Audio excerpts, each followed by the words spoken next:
Okay, good morning. I hope all of you are there.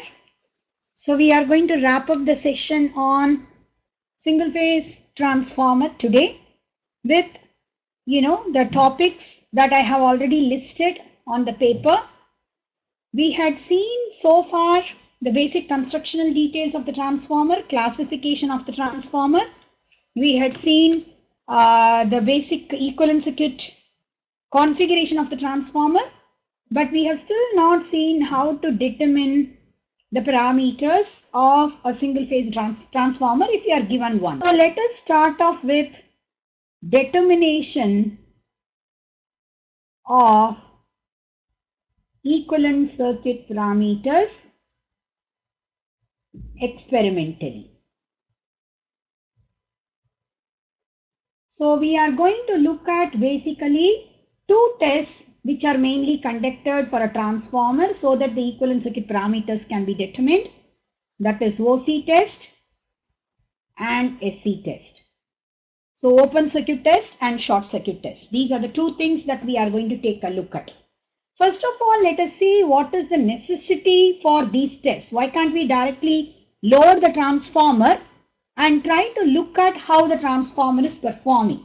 Why is it necessary to conduct these two tests, which are probably non-loading tests? So OC and SC tests both are non-loading tests. So what we mean by non-loading tests is that we are not going to draw the power drawn or power supplied is very small. So if we are talking about a big power transformer whose rating is, let us say, 400 MVA and let's say 13 kilovolts by 400 kilovolts. This is typically the rating of a transformer, maybe a power transformer. If I have to really test this, that means I have to have a load of 400 MVA capacity. Normally, it is going to be very, very difficult, first of all, to find the load of 400 MVA capacity. Secondly, I will be wasting a huge amount of power. So the problem with the load test is that wastage of power and also availability of loads. I'm not going to be able to get really a load of 400 MVA capacity. It is going to be very, very difficult. So rather than that, phantom loading tests or non-loading tests are better. So in non-loading tests, we are going to essentially look at two of them.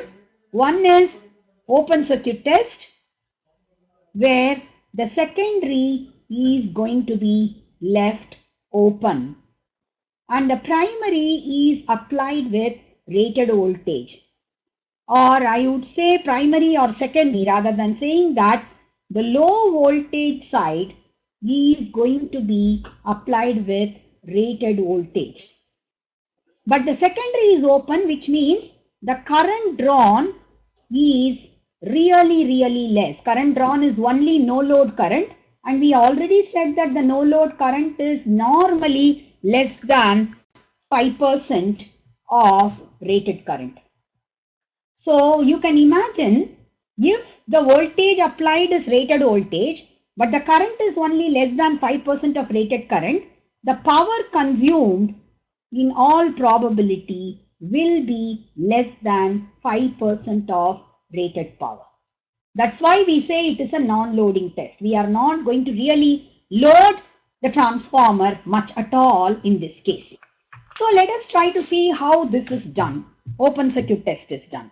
So what we are going to have is, let us say this is our voltage source. Let me call that as V1, which is the primary voltage. Now this is going to be applied to the primary of the transformer, or LV winding, low voltage winding of the transformer. Here is my high voltage winding, and between them is the core, and this is going to be open circuited. I'm not going to really connect any load on this. Now this is applied to the primary of the transformer through a wattmeter. So I'm showing a wattmeter here with current coil and voltage coil. and I'm going to have an ammeter, and I can put a voltmeter here to measure the voltage. So this is what is the arrangement for OC test. So this is the OC test circuit diagram. So in this case, what I am going to see is the wattmeter, what it reads, let me call that as W0 because it is open circuit test. Let me call this as I0. Let me call this as V0. So I am going to note down what are V0, I0 and W0. The voltage applied is rated voltage, whereas the current is only 5%. So if the current is only less than 5%, in that case, what I am going to see is, if I look at the normal equivalent circuit of the transformer, I have R1, X1, and I am going to have XM, RC and XM, and the primary winding, which is ideal in nature. This is what is my equivalent circuit of the transformer. Now, R1 and X1, whatever is the voltage drop I am going to look at, it is going to be 5% of the nominal voltage drop, because normal current that is drawn is 100%. So 100% will be the load current or rated current. Whereas what is there as the current that is flowing under open circuit test is less than 5%. So I can say I0 square R1 or I0 square X1, these are going to be less than or equal to 0.05 whole square multiplied by rated dissipation. Right? So compared to rated dissipation, these are very, very small, because of which we can assume that W0 corresponds to only core losses, nothing else, because I have applied rated voltage at rated frequency. So the flux is rated value. So I'm going to have flux to be rated value. So I would say core losses are also rated value. So my core losses are at rated value. So because of which I'm going to assume that W0 in this case corresponds to rated iron loss directly. Okay. So the assumption is very much valid because of the fact that the current that I am passing is only 5% of rated current. So if I look at I0 square R1, which is the real power loss, that is going to be 0.05 whole square multiplied by whatever is the rated dissipation, that is 0.0025, which is very, very small. So now that I have got W0, V0 and I0, I can say V0 I0 cos phi naught is equal to W0, where I can say cos phi naught is no load power factor. Fine. Now, let me say that no load power factor is known. If you may recall the phasor diagram, this was our voltage and I was having the magnetizing current like this and core loss component of current like this. When I added the two, I got I0. This is what we drew as the phasor diagram. And clearly my power factor angle, this is phi naught, what we are talking about right now as the no load power factor angle. So I can say I0 cos phi naught will give me IC, that is the core loss component of current. And I can calculate what is I0 sin phi naught, which will give me Im, which is the magnetizing current. So I have got magnetizing current, I have got core loss component of current. So I should be able to write now whatever is the applied voltage V0 divided by IC will give me RC, which is actually the fictitious resistance representing core loss. This is going to be the fictitious resistance representing the core loss. Similarly, I can write V0 by Im is Xm, which is magnetizing reactance. So I have got basically from open circuit test what I conducted, I essentially determined XM, RC, and I have also determined what are the no load losses. So I am essentially getting three things from open circuit test: RC, XM, and P core. These are the three things. So three quantities are determined using open circuit test. A few things that we have to notice is in open circuit test, we are having the circuit diagram here again. We are applying rated voltage V1 in this case. This is the rated voltage V1 which we have applied.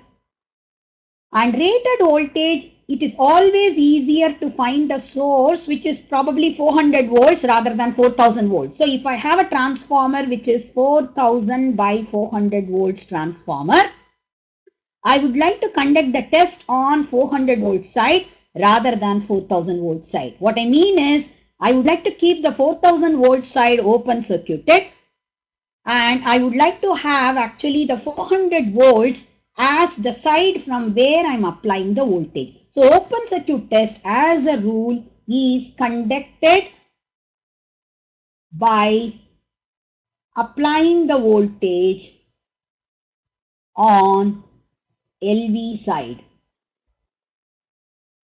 So LV side, it is always easier to find such a source. That's the reason why we are going to generally conduct it from the LV side.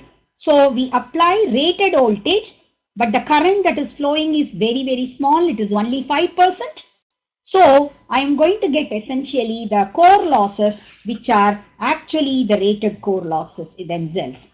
So from open circuit test, we are determining RC, XM, and P core. These are the three things that we are determining. Now try to look at short circuit test. As the name indicates, short circuit test is essentially going to short circuit one of the sides of the transformer. From the other side, source is going to be connected. This is what we do in the short circuit test. So let us try to take a look at the short circuit test basically. Let's say this is one of the sides of the transformer. This is the other side. Let me say that I am short circuiting this side of the transformer. I am still not mentioning whether it is low voltage side or high voltage side. Now I am going to have a wattmeter clearly. I am going to have an ammeter and I am connecting it together, and I am going to connect a voltmeter here. Fine. Now this is the wattmeter. Let me call whatever is the reading that is coming up as WSC, which indicates that it is short circuit test. This is ISC, this is VSC. Now I have to make sure that the current does not exceed rated current. So ISC should be equal to I rated. Whether I am looking at LV side or HV side is my choice right now, but ISC has to be I rated. If ISC equal to I rated, I square or losses or copper losses will be at rated value. So copper losses are at rated value. So obviously if I short circuit the secondary side of the transformer, think about the equivalent circuit. I'm going to have R equivalent, X equivalent, and I'm going to short circuit the secondary. And here is going to be my voltage, what I am applying. Forget about the parallel branch, because parallel branches generally are not going to take more than 5% of the current. So 95% of the current or more will flow through this R equivalent and X equivalent. So now I would say, if I had applied, if VSC had been equal to V rated, then I'm going to have ISC equal to VSC divided by R equivalent plus JX equivalent. And we know that R equivalent and Jx equivalent are going to be small for a transformer because the resistance of the copper is generally very small. And X equivalent value also is going to be small because I don't have much of leakage. So the current will be enormously high. It is going to be enormously high because normally I rated times R equivalent divided by rated voltage is going to be less than 2%. This we wrote yesterday itself, if you may recall. Similarly, I rated multiplied by X equivalent divided by V rated is also going to be less than about 4% or 5%. So these are very, very small values. So this current can be as high as 20 to 30 times I rated, which is dangerous definitely for the transformer. That's the reason why normally what we do in the short circuit test is to apply the voltage using a variac. So I'm going to use something called an auto transformer, which we will talk about very shortly. And then I'm going to apply the voltage. So auto transformer is exactly similar to a potential divider. Only thing is it is made up of inductance rather than resistance. So I am applying V rated here, whereas what I am applying here is VSC, which is a reduced voltage. So this reduced voltage we will apply in such a way that ISC becomes equal to I rated. I don't want to exceed I rated when I'm conducting the short circuit test. So what we do is like this, we keep the variac at 0 position, slowly increase it until ISC equal to I rated. At that point, we take the reading of WSC, ISC and VSC. Now that we have taken the reading, let us try to look at the calculations. So let's say the short circuit test data, it is going to be VSC, ISC and WSC. And the voltage normally, because we said R equivalent is only approximately 1 to 2% and X equivalent is approximately 3 to 4%, R equivalent square plus X equivalent square root will be Z equivalent. That will be less than generally 5% at any rate. If it is less than 5%, that means I rated multiplied by Z equivalent divided by V rated is going to be less than 5%. So if V rated is equal to 220 volts, VSC what I am applying will be approximately 11 volts or less. So it is going to be less than or equal to 11 volts. That is what it is going to be. So it is very, very small. So if I look at the flux under this short circuit condition, flux is going to be VE divided by 4.44 F number of turns. Voltage is only less than 5% of V rated. Rest of the things are all constants, 4.44 Fn. So flux is going to be less than 5% of rated value under short circuit condition. So I can say clearly that during this time P core, this depends upon flux. So if the flux is only 5%, I'm going to have P core to be negligibly small. So I can say WSC is almost equal to P copper. It is equal to copper loss. It is not going to be anything other than copper losses. So we go with the assumption that this is equal to I rated square R equivalent. This is what we are going to get. So I have got already I rated. So I can directly say R equivalent equal to WSC divided by ISC square. Right? So I have got R equivalent. I can say VSC divided by ISC is equal to Z equivalent. I have got Z equivalent and I have got R equivalent. So I can definitely get X equivalent. So I can say X equivalent equal to, Z equivalent square minus R equivalent square root. So I have got X equivalent, I have got Z equivalent, I have got R equivalent, I have got rated copper loss. So I can say from short circuit test, what I get is equivalent, we get X equivalent, we get Z equivalent. These are the things that we are going to get from short circuit test data. So now that we have got all the data, we can draw the overall equivalent circuit again. Just to come back to short circuit test, from which side that is conducted.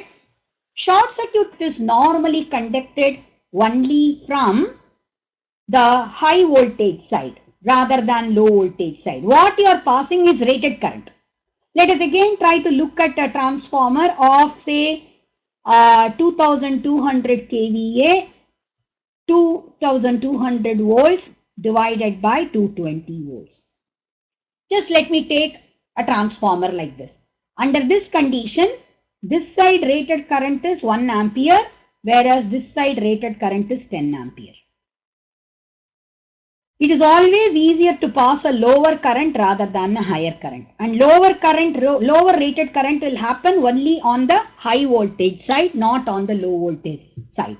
So I would like to conduct the short circuit test always from high voltage side. So let me probably underline that here, that short circuit test will always be conducted by applying the source on the high voltage side. Low voltage side will be short circuited. This is essentially for the convenience, because I want to have less current to be passed, and that will happen only if I am passing the current from the high voltage side. That's the reason. So I have essentially looked at getting the parameters from short circuit test. I have got R equivalent and X equivalent, and from open circuit test I have got RC and XM. From here I have got copper losses. From here I have got core losses, right? We will not be able to get R1, R2 dash or X1, X2 dash separately. Assuming both the windings are almost similar, I can say R equivalent by 2 will be equal to R1, which will also be equal to R1 dash. Similarly, I can say X equivalent by 2 will be equal to X1, which will be equal to X2 dash. This we go with an assumption, because we will not be able to segregate R1 and R2 separately. And voltage regulation plots with respect to output power or output current. This is what we are going to do next. So we want to look at how the efficiency and voltage regulation change. Yesterday itself we said that the maximum efficiency occurs when core losses are equal to copper losses at a particular load.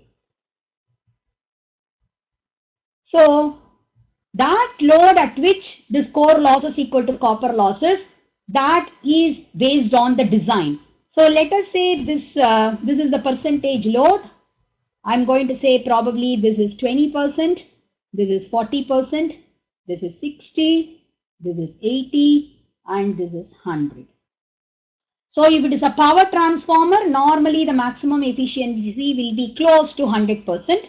So from here it will slowly rise, and then maybe it will just become maximum at 100%. This will be the plot for a power transformer. Whereas if it is a distribution transformer, my maximum efficiency may occur near 60% or something. So it is going to rise like this, and it reaches close to 60% maximum value, and then it is going to decrease. it may not still decrease too much. It depends upon, again, what is the resistance of the winding. So this is going to be for a distribution transformer. My 100% might lie somewhere here. Obviously, it will not touch 100%. It will be slightly less than 100%. And these are all for unity power factor load. If the power factor is lower, then I'm going to have lower and lower values of efficiency. So this may be for 0.8 power factor, this may be for 0.7 power factor, and so on. Whereas this is for unity power factor load of the distribution transformer. I should show for other power factors, again, it may come down further and further. So this is how the efficiency plot versus load is going to be. Any questions on this? Because yesterday, what is the power factor of the wattmeter? What is the power factor of the wattmeter in both LV and HV respectively, and why? Can we conduct short circuit test at half full load and then calculate full load copper loss? Okay, there are two questions that have come up. One question says, can we conduct short circuit test at half full load and then calculate the full load copper losses? Yes, you can do that, because we are assuming that basically the copper losses are proportional to I square. There is no non-linearity involved. So you can do it even at half full load, which is fine, as long as we assume that R equivalent and X equivalent remain as a constant. They are remaining as a constant because we are assuming that X equivalent corresponds to air gap and R equivalent corresponds to, unless it gets heated up, R equivalent will not increase. That's the reason. The other question what has come up is, what is the power factor of the wattmeters in both LV and HV respectively? See, in open circuit test and short circuit test, you can say what is the kind of power factor wattmeters that you are going to use. In open circuit test, normally we tend to use a LPF wattmeter. It has nothing to do with the low power factor of the circuit. The circuit will also have a very low power factor. Under open circuit condition, the power factor will be as low as 0.2 or 0.3 or even less generally. Short circuit condition power factor may be about 0.4 or something like that. Still, it is not a very good power factor. Open circuit test, we generally use a LPF wattmeter because LPF wattmeter ranges will be normally 0 to 60 watts or 0 to 75 watts. So we will have a good resolution. That is the only reason. Resolution is much better. We generally expect that open circuit losses or core losses will be rather very small because we normally design the magnetic circuit of a transformer to be very good. So hysteresis losses and eddy current losses will be minimized. There is hardly any air gap. So everything is going to confine itself to the core. So we would normally expect that the core losses are very, very small. The magnetizing current drawn is also small. So that is the reason why we have to put a low range wattmeter. So this has to be essentially a low range, whereas in short circuit test, the losses can be somewhat higher. PCU can be a little higher than P core. So that is the reason why we normally tend to use a UPF wattmeter in short circuit case. We normally use a UPF wattmeter in short circuit case. Otherwise, if you look at the power factor range, normally in open circuit condition, it is going to be about 0.2 to 0.3. Short circuit condition, it can be slightly higher. This is how it is. I hope I have answered your question. Can we conduct? No, about that. What are the limitations of open circuit and short circuit test? At least in transformers, I would not say the limitations are too much because we expect that the transformer is a well-designed one and open circuit test will give me rated iron loss and short circuit test will generally give me at least an extrapolation of rated copper loss. If it is an induction motor, yes, I can have difficulty because it's very difficult for me to segregate the frictional losses, because the machine is rotating. In a rotating machine, it is more difficult. So there is a limitation in the case of rotating machines, not really much in the transformer. That's what I would assume generally. There is one more question. May I know what is magnetostriction in transformer? Magnetostriction is, we told during hysteresis, the domains align and realign. Because the domains, magnetic domains align and realign, simultaneously the laminations can also kind of vibrate because of the aligning and realigning of the magnetic domains. These are essentially going to cause some noise, and that noise generally we call it as magnetostriction noise. Generally, there is one more question. Generally, OC test is conducted in LV side. The wattmeter gives iron losses. Suppose it is conducted on HV side. Is there any change in wattmeter reading? And also tell me how the separation of iron losses. See, the thing is, whether you conduct it from HV side or LV side, it doesn't matter because the power is invariant. It will give you the core losses corresponding to the entire core of the transformer. It's not going to be any different whether you do it from LV side or HV side. But if you want to separate the losses, the only way you can do it is, if I say that my overall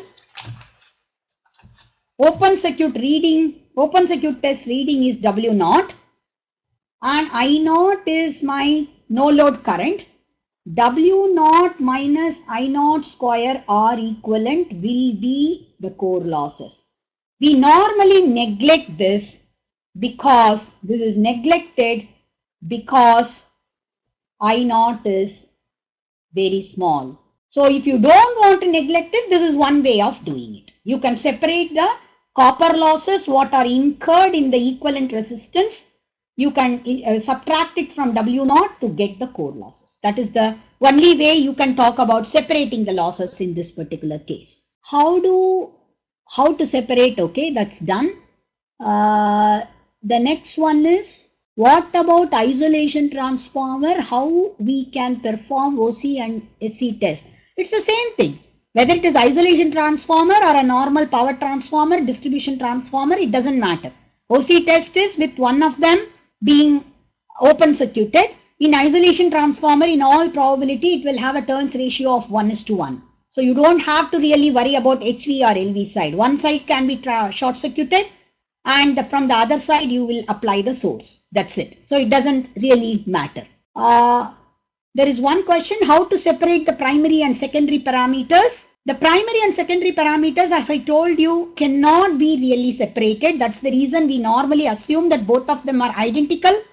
So we say R1 equal to R2 dash equal to R equivalent by 2 divided by 2. Similarly, X1 equal to X2 dash equal to X equivalent divided by 2. This is what we do. So there is no other way that we can really separate primary and secondary parameters. Is there any discussion on polarity test? Maybe towards the end, if time permits, we will try to take a look at that. If not, we'll have to skip it. We will first of all maybe complete the regulation versus load graph, that also.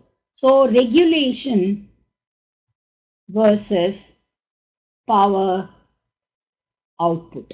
That graph we'll try to plot now. So we are essentially looking at, please recall what was voltage drop expression which we derived yesterday. It was I2 multiplied by R equivalent dash. If you want to let it, be calculated from the secondary side, cos phi L plus X equivalent dash sin phi L. This is what was our voltage drop expression. Please note that as the load increases, very clearly the voltage drop is going to increase. I2 is going to increase. And also, depending upon whether sin phi L has a particular value which is positive or negative, the voltage drop is going to change. So let me plot what is the terminal voltage on the secondary side. So secondary terminal voltage versus load, percentage load. So let me probably say this is 20%, this is 40%, this is 60%, this is 80, this is 100. Right? Nominal terminal voltage, let us say, is 220 volts. Ideally, I would have liked the transformer to maintain this as the voltage, irrespective of the load. But definitely there is inherent resistance drop and inductance drop. So if I look at unity power factor load, I am looking at cos phi L to be 1, sin phi L is 0. So only R equivalent is going to contribute towards the drop. And that is always positive.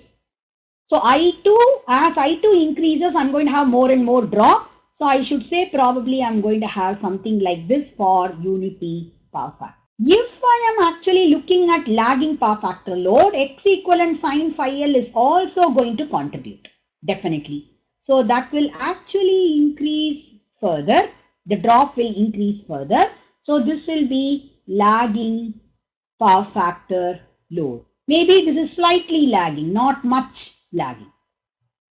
If it is lagging more, it will drop more. So more lagging. Now, if I am talking about leading power factor load, I may have sometimes the voltage increasing.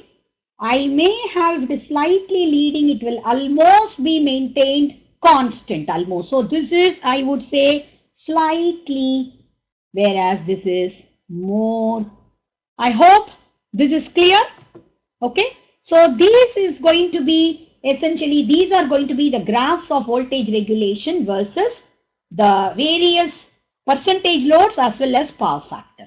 I hope this would answer the question. It is not exactly voltage regulation that I have plotted rather terminal voltage. So terminal voltage or voltage regulation, both are kind of synonymous because you will have an idea as to what is going to be the secondary terminal voltage. Is there one more question? No, we find all the parameters from OC and SC test. Then why do we do the Sumpner's test? Okay, Sumpner's test is essentially a back-to-back test where you are going to have two transformers that are connected together and the voltage difference between them. So if I have one transformer here and I have one more transformer here. So one transformer is going to be supplied from the source,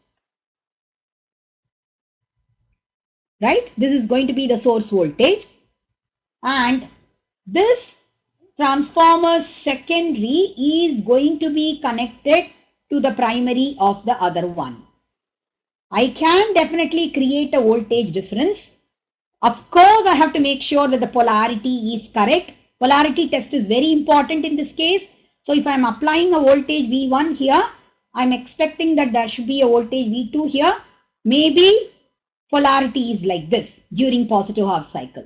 Now, if I look at this as V2, I have to make sure that because this will also be connected to the source.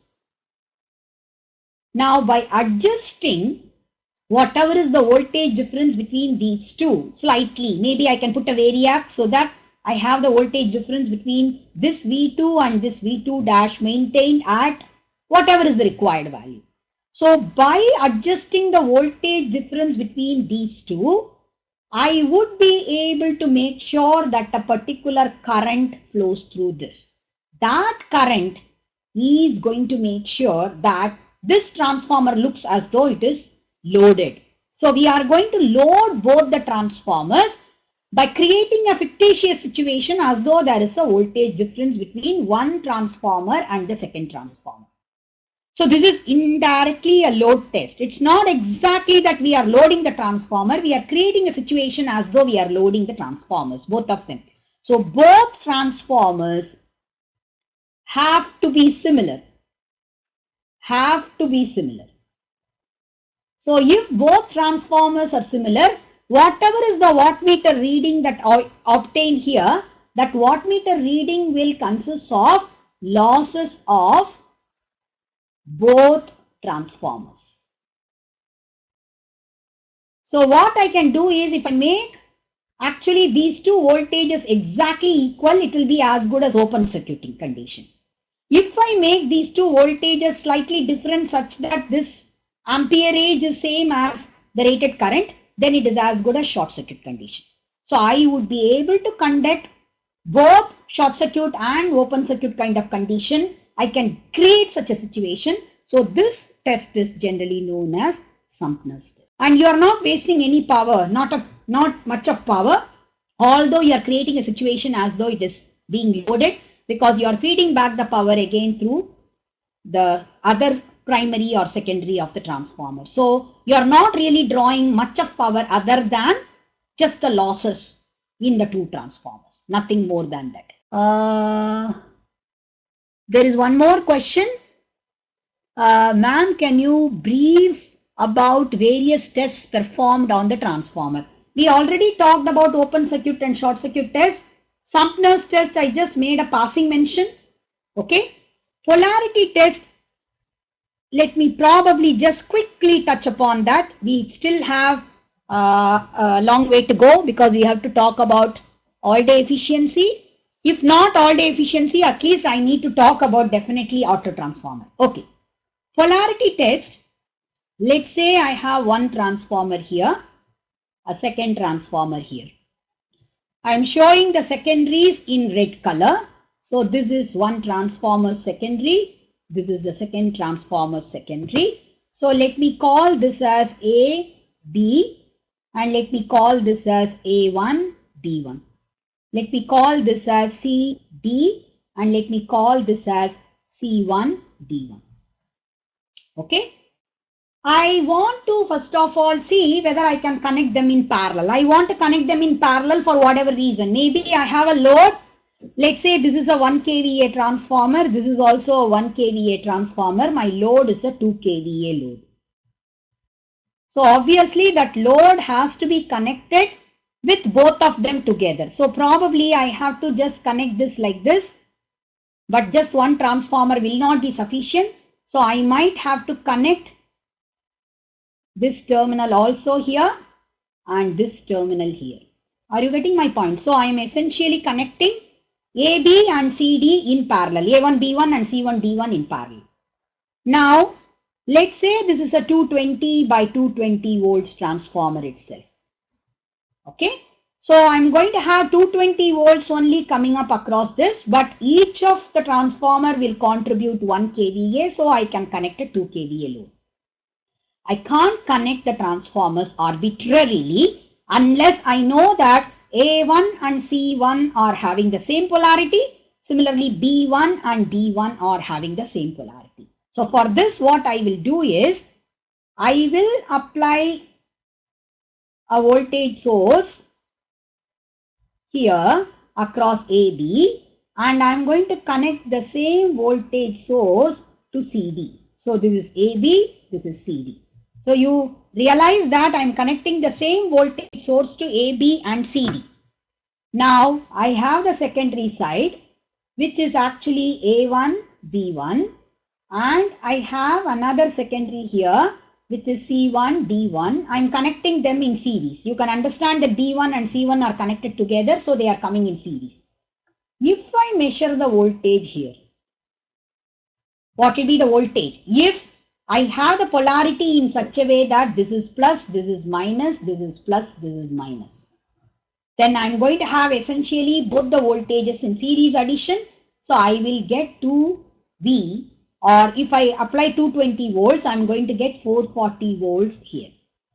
So if I get 440 volts here, that means I have connected plus and minus together. So it is not good to connect like this for parallel operation. If I get 440 volts, I know that I have to connect A to C rather than B to C. I cannot connect B to C. I have to connect A to C. Only then the polarities are matching. So essentially, this is what is polarity test. When I connect the primaries of the two transformers to a common source, and I connect the secondaries in series and find out the value of voltage what I am getting. If it is twice the voltage, that means the polarities are not correct for parallel operation. If I am getting 0 voltage, That means the polarities are correct for this particular parallel operation. Is that clear? So I hope so that the polarity test is somewhat clear now. Shall we just go over to now auto transformer? Let's probably try to take a quick look at what is a auto transformer.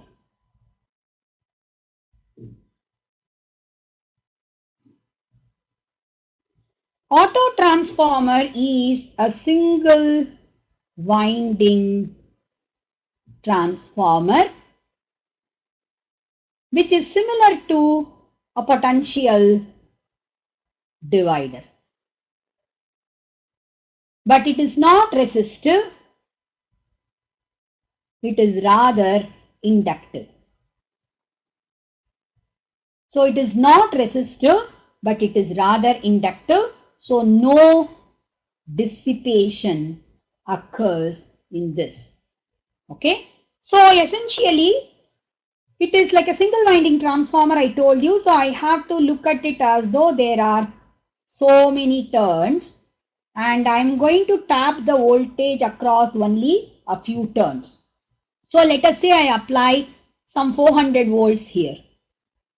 Okay, I will be, so this is AC, obviously. I'm going to get, if I take only 1/4 of the turns, I will get 100 volts here. Let's say from 400 volts, I want to supply a 100 volts load. I will be able to connect it like this. So this load wants 100 volts. So I will be able to take it from a 400 volt source by using a variac.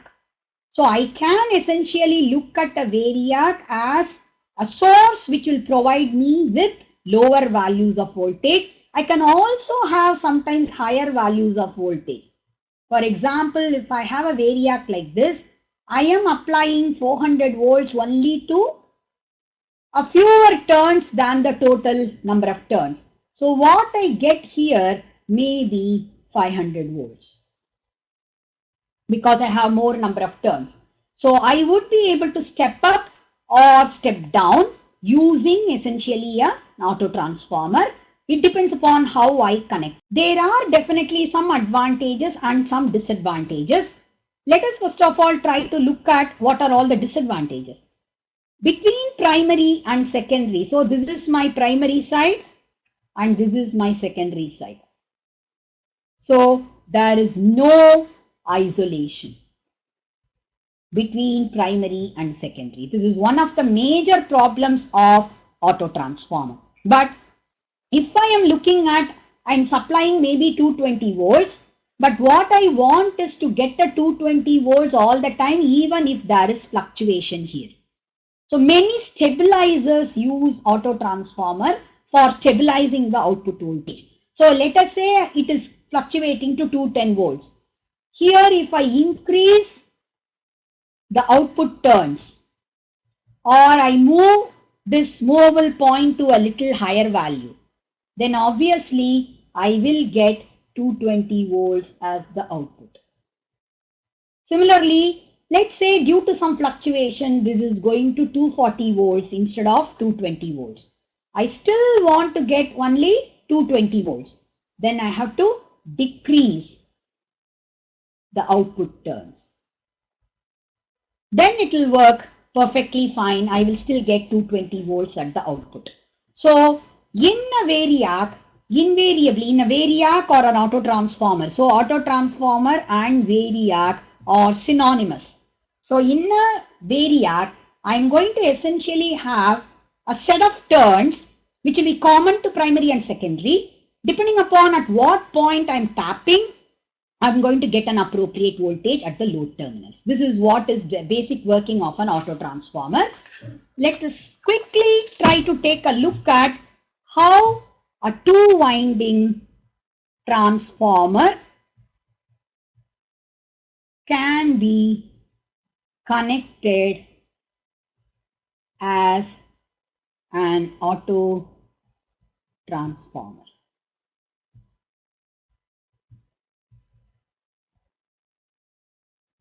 Okay.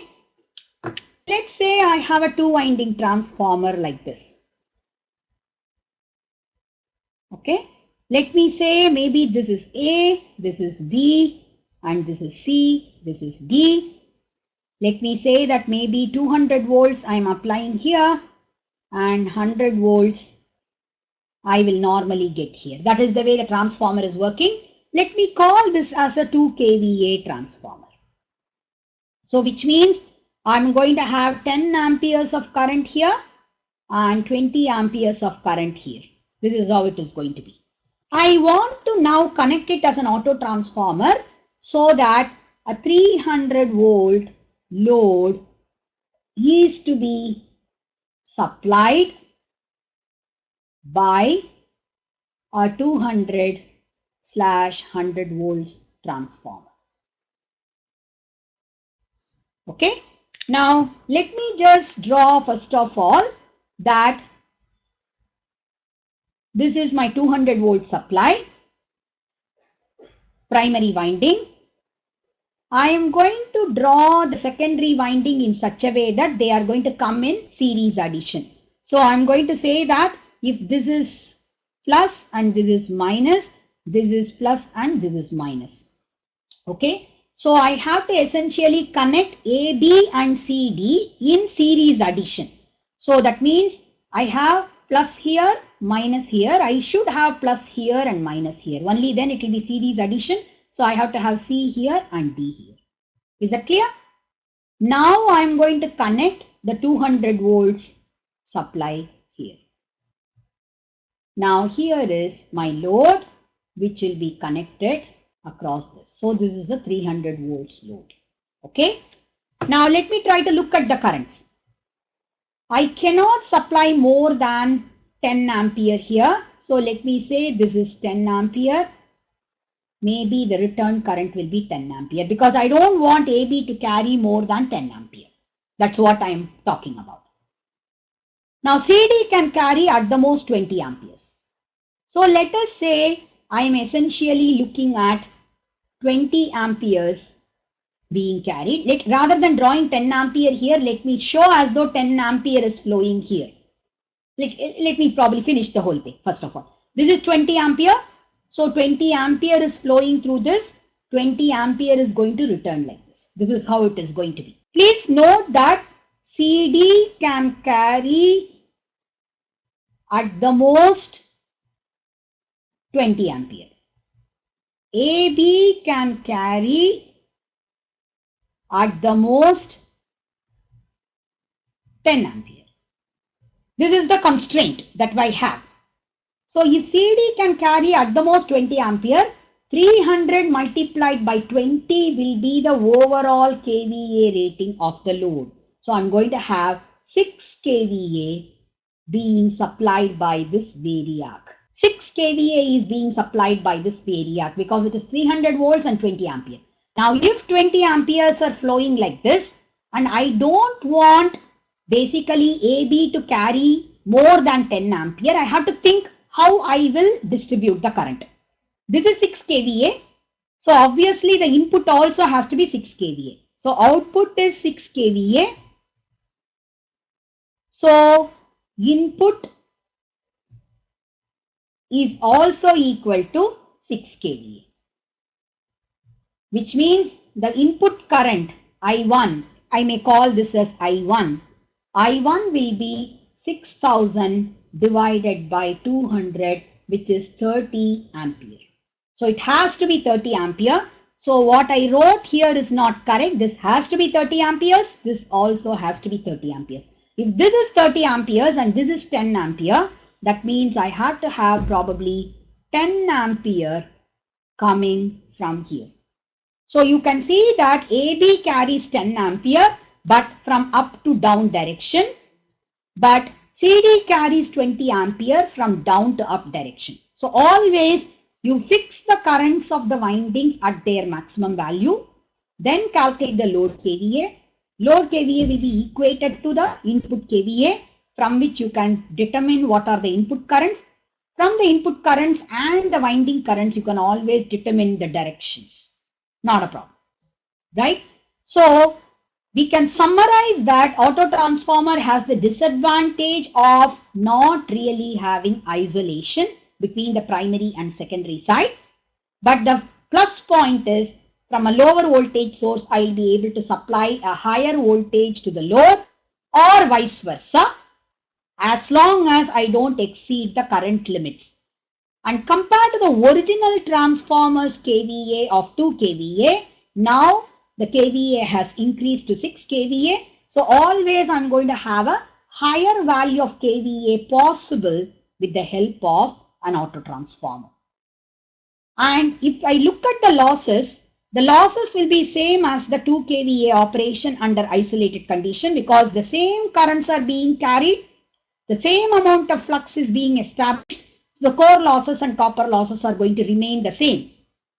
At 2 kVA, if I am having X as the total losses, at 6 kVA also X is going to be the total losses.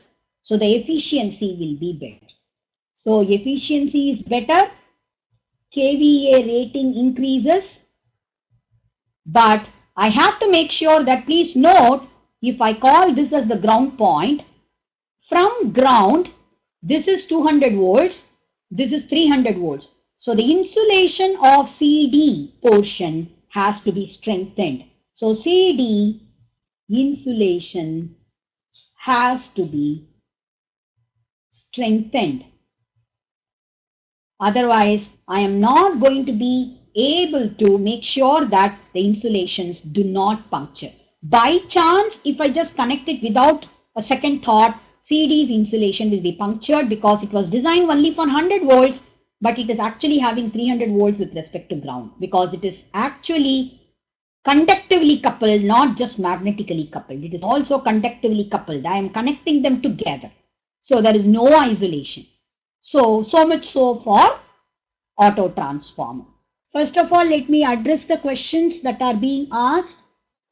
Can we check the polarity by using DC source in a transformer? No, not at all. Because if the DC source is of a very, very low voltage value, then maybe you can say fine, but we generally use AC source only in a transformer because of electromagnetic induction principle, which can work only with the help of AC source. If I connect a DC source to a transformer, so if I have a transformer and by mistake I have connected a DC source, what do you think will happen? Can I have some answer from somebody? What do you think will happen if I connect a DC source? If I connect a DC source, there is no d phi by dt. d phi by dt is 0. No change in flux. So which means no induced EMF. So only thing which limits the current will be if I apply VDC divided by the resistance. That's all. That is going to be the current. So the resistance is normally very, very small. So the current is going to be enormously high, very, very high. Current is very high. So the transformer will burn because it is as good as short circuiting the positive and negative. So it is definitely not a good thing to connect AC. So transformers work only on AC, not on DC. So the transformers can work only on AC, not on DC. So I would definitely not recommend you to do the test with DC. There was one more question. Why the single winding transformer is known as auto transformer? It is just a nomenclature. That's all. Auto means self. So they are essentially trying to look at two windings together connected basically. So it is a single winding transformer which is actually auto. It just works by its own voltage as induction. That's all. So that is why it is known as auto transformer. It is just a nomenclature. The next question is, can we apply concept of polarity test of single phase transformer in the same way applied for the three phase transformer? Very much. If I have three single phase transformers, right, and I want to connect them in star or delta, this is how I have to do it. I have to first of all connect all of them to a common source. So if I connect all of them to a common source, I would be able to see if I have A, B, let me say A1, B1, this is A2, B2. I have to check the polarities of AB, A1, B1 and A2, B2 with respect to each other. So I have to first check if I am getting these two connected in series, whether I am getting 2 times V or 0 volts. Similarly, I have to connect AB, A1, B1 connected in series. Check the voltage. Similarly, I have to connect AB and A2, B2. Check the voltage. Then I should be able to now say that which is the beginning and which is the end. So if I say that case I am getting 2V, that means I have to connect B1 to B, not really A1 to B. That's what it means. So I will get which is the beginning of a phase winding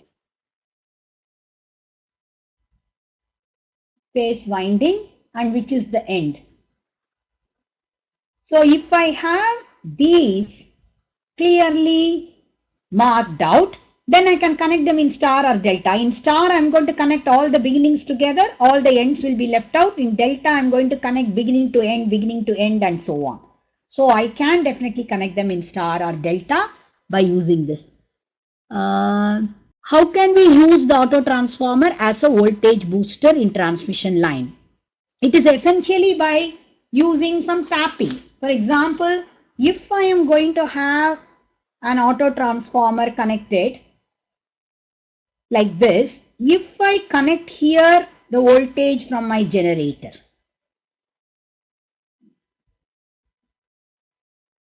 right? I can have various tappings. I can have the tapping here, I can have a tapping here, I can have a tapping here and so on. So let us say this is tapping 1, this is tapping 2, this is tapping 3. So tapping 1 will be used if voltage from the generator is higher than expected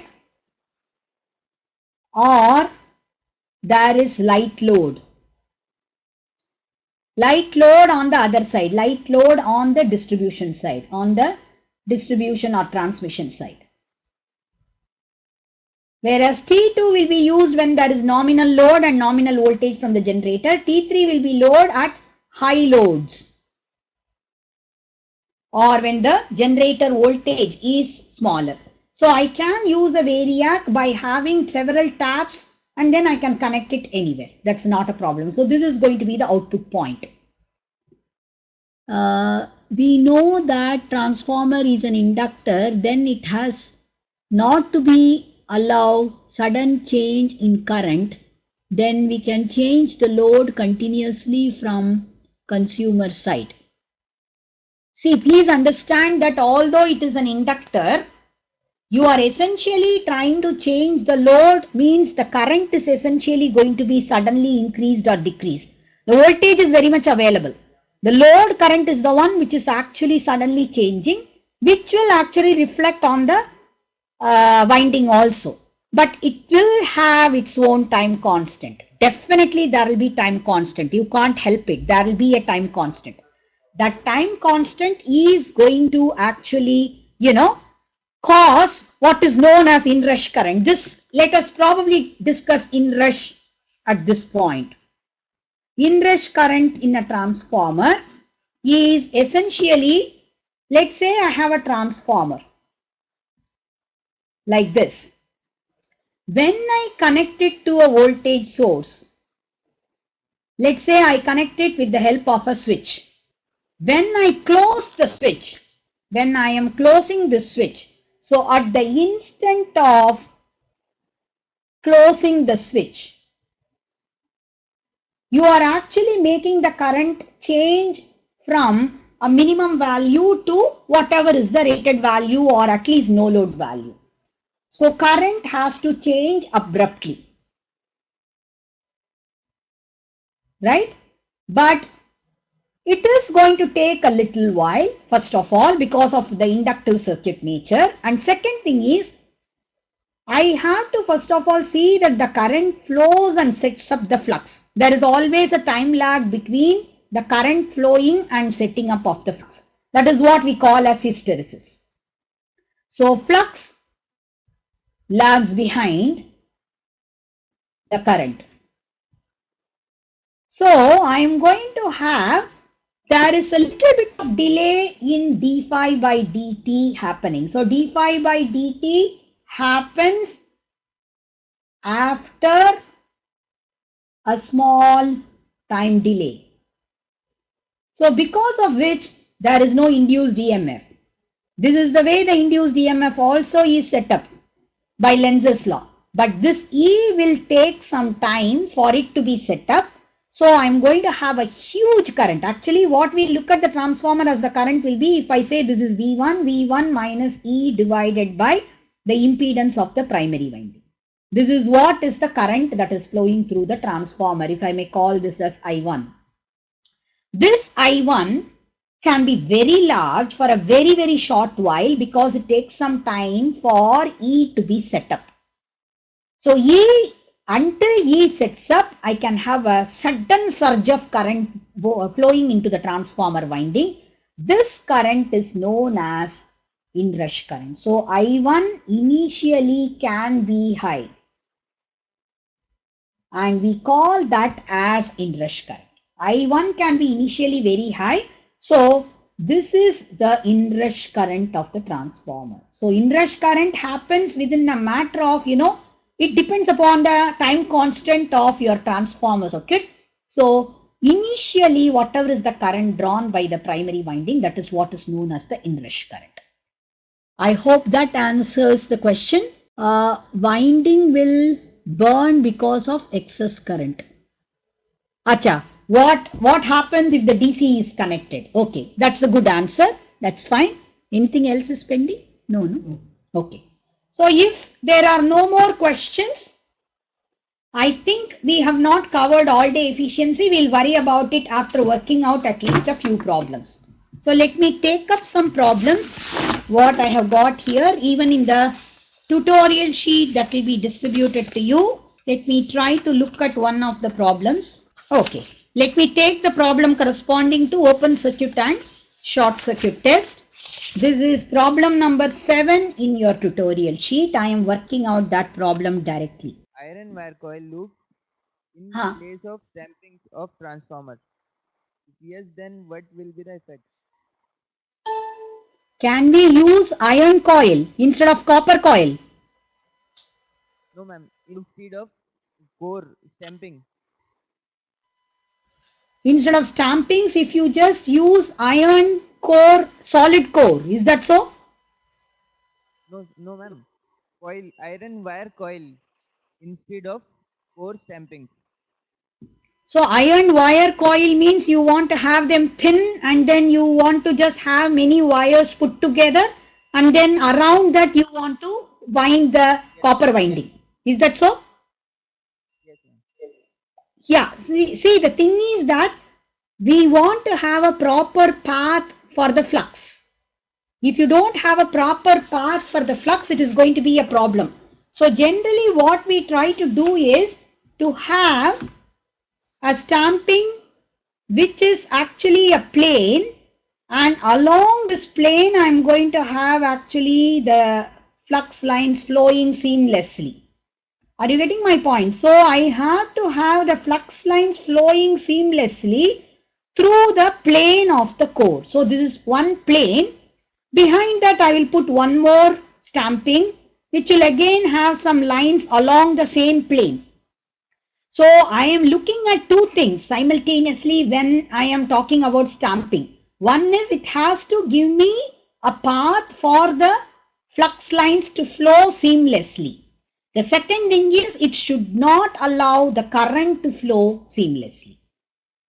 So if we have actually wires put together, in between air gap will come. Because air gap comes, it will not be able to allow the flux lines to flow seamlessly. Yeah. I don't know whether I have answered your question. Is that all right? Okay. So let us try to work out one problem first of all on short circuit and open circuit data. This is seventh problem that is given in your tutorial sheet. I don't know whether the tutorial sheet has been distributed. If not, anyway, let me read out the problem. Calculate R naught, which is actually RC according to what we have discussed. X naught, which is again XM as per what we have discussed. RT, which is actually R equivalent as per what we have discussed. And XT, which is X equivalent as per what we have discussed. In the equivalent circuit of a single phase 4 kVA 200 by 400 volts 50 hertz transformer with the following test results. Okay, it says open circuit test 200 volts. Please note it is conducted on the low voltage side. 200 volts, 0.7 ampere, 70 watts. Short circuit test is 15 volts, 10 ampere and 80 watts conducted on the high voltage side. Okay. So we'll have to calculate the equivalent circuit parameters. Can I have some input from some of you guys? Let us try to work out the solution. Will you get the power factor under open circuit condition? That will be W naught divided by V naught I naught. Right? So that will be 70 divided by 200 multiplied by 0.7. Right? So how much is it coming to? 70 by 140, I think so. So that will be 0.5. So cos phi naught comes out to be 0.5. Sin phi naught, in that case, hopefully should be cos inverse of 0.5 is 60 degrees. So sin phi naught will be 0.866. Okay. So I can say IC, which is the core loss component of current, that will be I naught cos phi naught. So I can say RC will be V naught divided by I naught cos phi naught.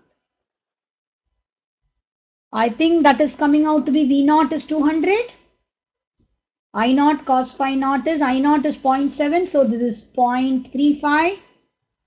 So 200 by 0.35 is going to be RC. Okay.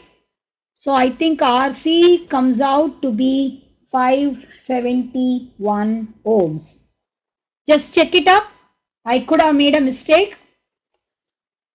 So now that I have RC, I should be able to calculate XM.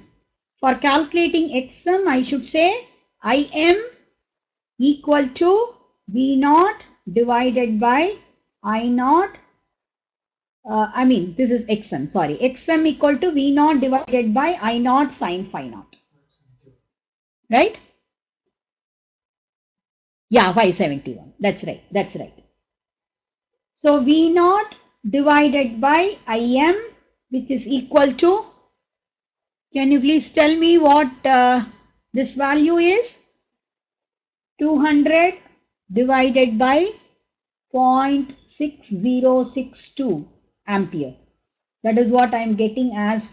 So it's approximately 200 by 0.6 is about 300, 330 or something like that. Yeah, good.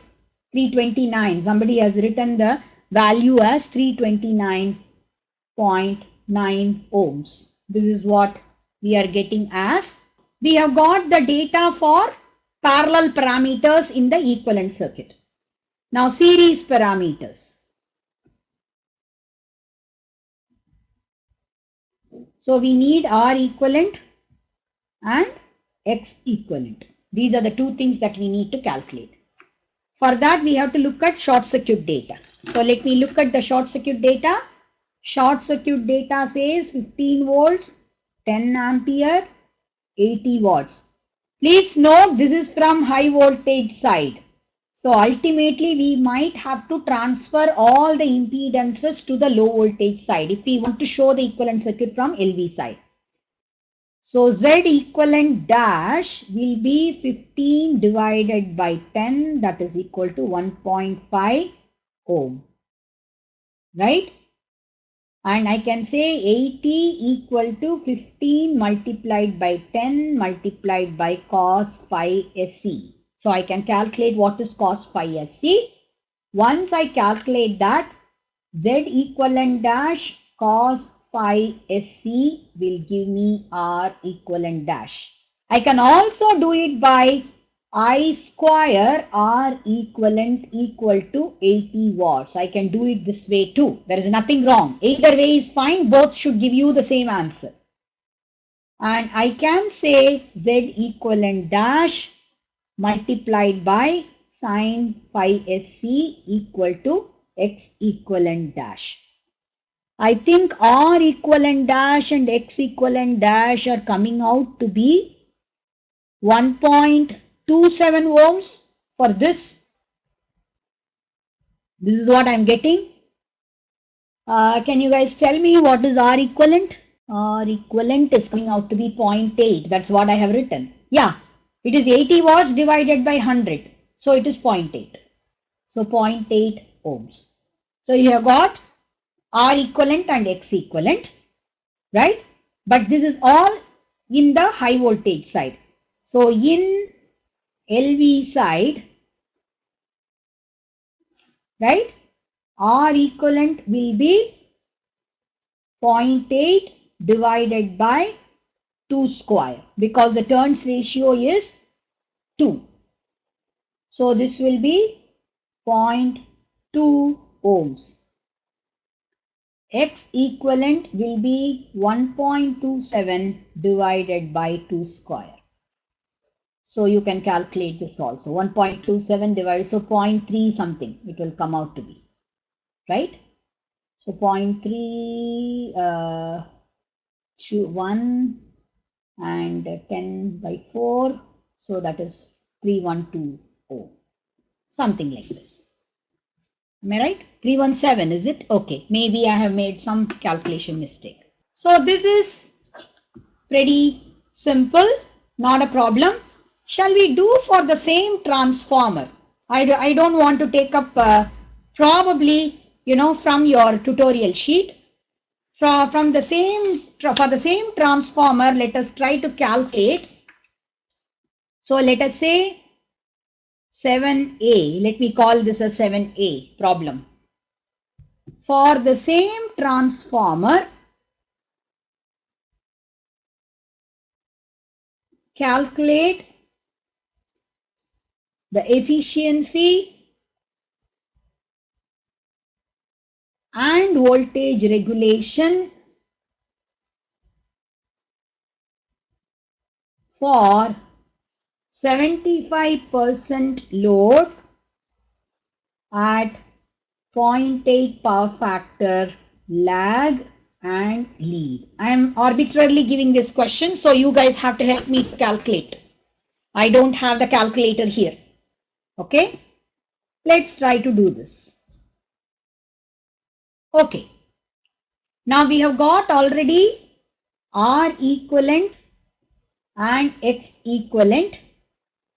I think we got that as 0.2 and 0.317 or something. 0.2 and 0.317 ohm or something like that. This is what we have got. It doesn't matter whether it is 312 or 317.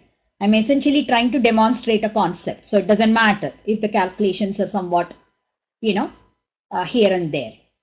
So let us see, first of all, 75% load indicates that the current on the primary side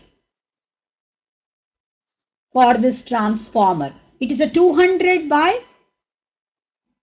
it's a 200 by 400 volts transformer, 4 kVA. So 200 by 400 volts transformer, 2 kV, 4 kVA means 200 multiplied by 20 amperes. So 20 ampere. That's what we have to do, right? Fine. So if we say it is 20 ampere on the LV side, okay? So at 75% load, 20 multiplied by 0.75. So that is 15 ampere is the current on the LV side. Okay, this is rated current. Whereas this is essentially LV side current. Now with this, we should be able to calculate whatever is our value of efficiency. So first of all, let us calculate efficiency. At 75% load, PCU will be equal to 0.75 whole square multiplied by 80 watts. So that is 0.5625 multiplied by 80 will be the same. Core loss will not change. So core loss is 70 watts. This is a constant. There is no difference. Now I have to say what is the output. Output is 0.75 times 4 kVA multiplied by 0.8 power factor. Whether it is lag or lead, it doesn't matter. So this is going to be my output watts. Right? Can any of you calculate and tell me how much is the output? 0.75 multiplied by 0.8 multiplied by 4,000. 2400. So this you are telling that this is 45 watts. Okay. So PCU is 45 watts. That's what I understand. Okay. So I can say output equal to 2400 watts. Input will be equal to 2400 plus 45 plus 70 watts. So efficiency equal to output by input. Now let us look at whether it is lagging or leading. Please note, I will not have any change in efficiency. For both lagging and leading power factor, efficiency will remain the same at 75% load, 0.8 power factor. It's not going to change. Okay. Now I have to look at voltage regulation. So let us try to take a look at voltage regulation. So in the voltage regulation, we have again been asked 75% load, 0.8 power factor, lag and lead, both. We already calculated the current to be 15 ampere, right? And cos phi is 0.8. So sin phi of the load will be 0.6, right? So let us try to calculate at 0.8 power factor lag. Let us try to calculate. So that is going to be 15 multiplied by R equivalent came out to be plus R minus X equivalent sin phi L. That's what I am writing as the voltage drop. So So let us say this is the drop in the voltage. So I can write this as 15 multiplied by 0.2 multiplied by 0.8 plus 0.6 multiplied by 0.317. That's what I remember. Right? So can you guys tell me how much is the value of, so efficiency somebody has calculated as 95.42%. Good. So let us try to calculate the voltage drop for lagging load. So can you please tell me how much is the voltage drop? 0.82 multiplied by point. So this is 15 multiplied by 0.16 plus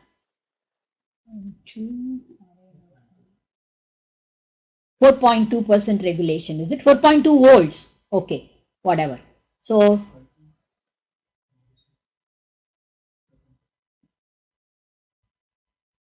4.2 or 5.25, I don't know which one. Anyway, so you can calculate how much is the voltage drop. Once you calculate the voltage drop, I should say percentage regulation is equal to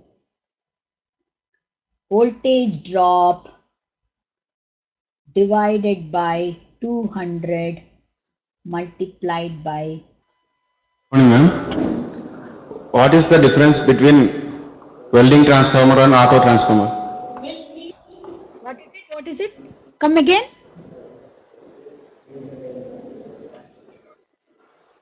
Yes, please. What is the difference between welding transformer and auto transformer? Okay, okay. Let me probably just take up that question. So, is there any question on this problem? So, shall we just go ahead further to answer that question? I hope so. We'll try to do that. Just a second. Let me just take this up. Yeah, please be seated. No problem. Please be seated. Okay. Welding transformer. What is Basically, the difference between? yeah, auto transformer and welding transformer. That's what you asked. I know. So I'm just trying to, right? That's what you asked, right? Is that so? Okay. So welding transformer will expect short circuit. Quite often, short circuit will occur often at the output. So I am going to see that short circuit occurs in a welding transformer quite often, because of which its impedance has to be a little larger. Otherwise, it will burn in all probability, because if the impedance is larger, that is what I mean is R equivalent plus JX equivalent has to be larger. If it is not larger, then I'm going to have a very large short circuit current which is detrimental to the transformer. Whereas in an auto transformer is, you know, a normal transformer, two winding transformer itself can be used as an auto transformer. But generally the impedance will not be large, will be small. It will not be much at all. Generally in welding transformers, we will have some kind of current limiting feature. Invariably, we have to add some kind of current limiting feature, because invariably the electrode might stick to the workpiece, which is like a short circuit condition. So at that point, current limiting has to be incorporated. Otherwise, the transformer is going to draw very heavy current and it can be detrimental to the transformer. Right? Got it? So any further queries on this? So let us continue with the same problem what we were doing, because I was thinking that we have still not finished it, because we had looked at only regulation for the lagging power factor load. We'll complete the regulation for leading power factor load. So regulation for 0.8 lead. Let's probably finish this, then I'll take up that question if you don't mind. So regulation at 0.8 lead is going to be 15 multiplied by 0.16 minus 0.6 into 0.317. Right? That's all is the difference, because we said plus or minus. If you may recall, we said plus or minus here. Plus is for lag and minus is for lead. So you can calculate what is the value of the voltage drop. So once you calculate this, the percentage regulation will be voltage drop divided by 200 multiplied by 100. So we have calculated the regulation for both the cases. Let me take up the next question. Somebody has a question and then we will go further. Good morning, ma'am. Yeah, good morning. My question is related to losses of transformer. As we know Uh-huh. that frequency, with increasing frequency, core loss increases. So Yeah. why we are using 60 hertz frequency? Why are we using 50 hertz or 60 hertz frequency normally? Right? Okay. See, the thing is that if we go for higher frequencies, definitely it is not good for us because transformer core losses increase. It is also true that in transmission lines, again we have reactances. So reactance voltage drop will also increase if we go for higher frequencies.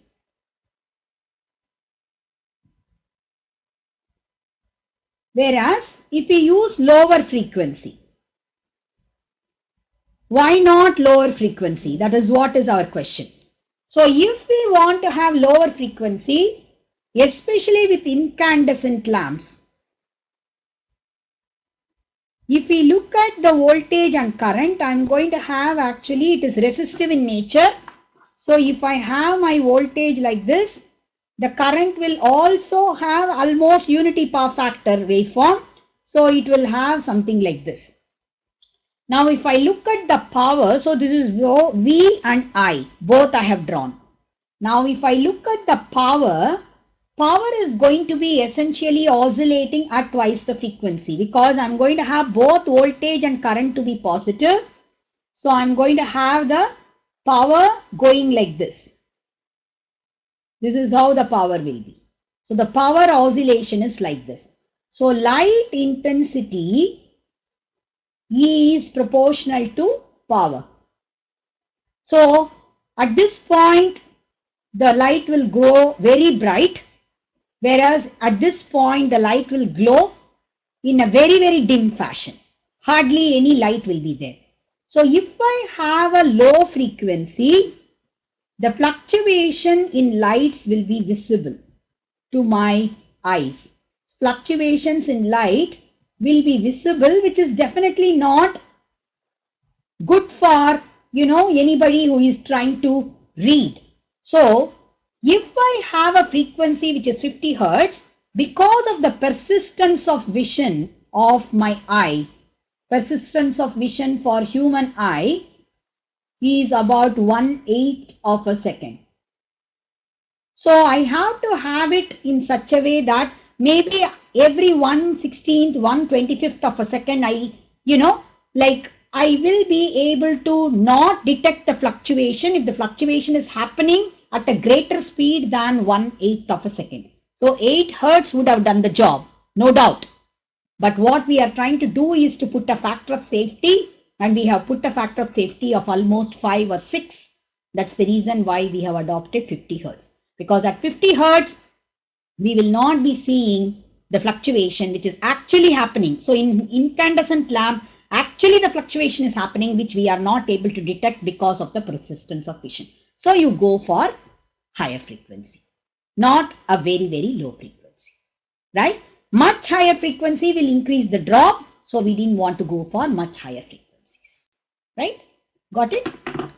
Any other question? That's it. Okay, thank you, ma'am. Yeah, well. So let us try to now go for the maximum efficiency condition in the previous problem itself. I think we said 70 watts were 7B. Let me call the same problem as 7B. 70 watts was open circuit data. I think 80 watts was short circuit data. That's what I remember. Let me just check once again. I think so. Yeah, 70 watts was open circuit data and 80 watts was the short circuit data. So at what load maximum efficiency occurs? Calculate the maximum efficiency value at unity power factor load. Fine. Okay, so how would you go about doing this? I have got PCU at rated load, that is 80 watts. PC at rated condition is 70 watts. Now I can say PCU at any other fraction x of the load, that is x square times PCU. So I can say x square times PCU equal to 70 watts for maximum efficiency. Right? So I can say x equal to root of 7 by 8. So you can calculate what is x, and that is the load at which the efficiency is going to be maximum. Now the maximum efficiency at this particular load equal to, so what is root of 7 by 8? Can any one of you please tell me? 0.935. Great. So this is 0.935. So maximum efficiency at this particular load at unity power factor is 0.935 multiplied by 4000 divided by 0.935 multiplied by 4000 plus losses. Please note, at this condition constant loss equal to copper loss. So I can simply write 2 into 70. That will do the job. Because 70 watts is the copper loss as well as constant loss. So I don't have to really calculate anything further. 2 multiplied by 70. So I can calculate what is the efficiency under this condition. Right? Are you getting my point? Because 70 corresponds to copper loss. 70 also corresponds to core loss. So I have taken 2 multiplied by 70 as the overall losses that the transformer is incurring. How much is this value? 96.39%. That's what has been calculated. Okay? That is definitely greater than what you got at full load condition. Please notice that at full load condition we got 95 point something. Now this is 96.39. So obviously this is a higher efficiency than that. Fine. So definitely maximum efficiency has to be greater than the other one. Not a problem. Shall we work out one problem on auto transformer? Let me just try to look at that. Yeah, there is one problem on auto transformer which I have given in your tutorial sheet. That is problem number 10. A 500 by 250 volts 5 kVA 2-winding transformer is to be used to from a source of 750 volts to supply a 500 volts load at 50 hertz. Okay. When tested as a 2-winding transformer at rated load, when tested as a 2-winding transformer at rated load,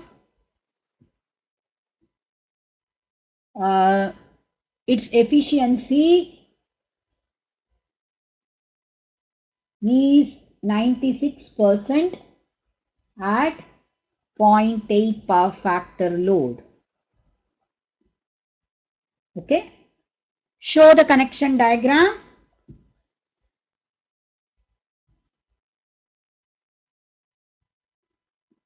For the auto transformer.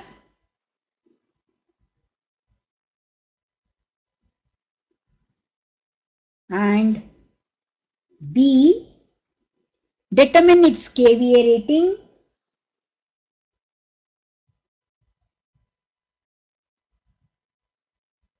Third, find its efficiency at full load, 0.8 power factor lagging as an auto transformer. Okay, so this is the problem. Let's try to write the solution. Okay, so I have the 2-winding transformer like this. So this is 500 volts, whereas this is 250 volts. This is what is the 2-winding transformer configuration. But if I want, so obviously it is 5 kVA means this will be 10 ampere and this will be 20 amperes. Right? This is going to be the normal configuration. If I want an auto transformer configuration, I have 750 volt source. So this is 250 volts winding. This is 500 volts winding. Both of them will be connected in series addition. And I would be applying 750 volts on this side. Okay. And what I am using is 500 volts output. Okay. So I have to look at what is the maximum kVA rating that I can have. Fine. So if I am talking about input is 750 volts, and 250 volt winding can at most carry 20 amperes from what has been given. So this can carry at most 20 amperes, so that 20 amperes flows like this. Now 750 multiplied by 20 is 15 kVA. That is the maximum rating of the auto transformer. That's what it indicates. So obviously this has to be 30 ampere, only then I will have 15 kVA on this side also. Fine, I hope you get this point. This is 30 ampere, so this should also be 30 ampere. This is 20 ampere, so this should also be 20 ampere. So 10 ampere should be flowing like this. I have indicated the arrows clearly. 10 ampere is flowing in this direction. Okay. Whereas 20 ampere is flowing in downward direction. Okay. Now that these are put together, now let us try to calculate. So I think connection diagram is done. This is done. Now determine the kVA rating, that is also done. 15 kVA we have determined. Now find its efficiency at full load. So quickly we will do this, and with that we will conclude our class. Okay. So we will try to see, first of all, it says at rated load 0.8 power factor, 96% efficiency. Okay. So 5000 multiplied by 0.8 will be the output at rated load 0.8 power factor. So input will be output divided by efficiency. So 5000 into 0.8 divided by 0.96.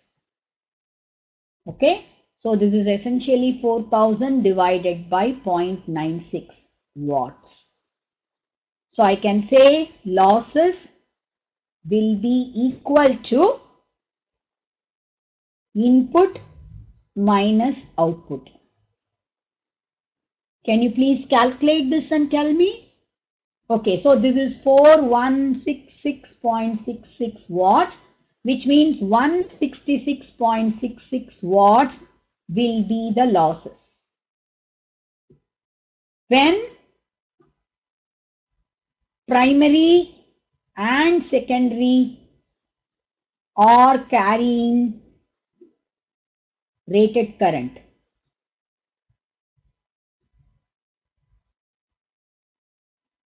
So as an auto transformer, the losses will remain the same. It should not change for the same current. The losses are the same. Okay. Now I can say output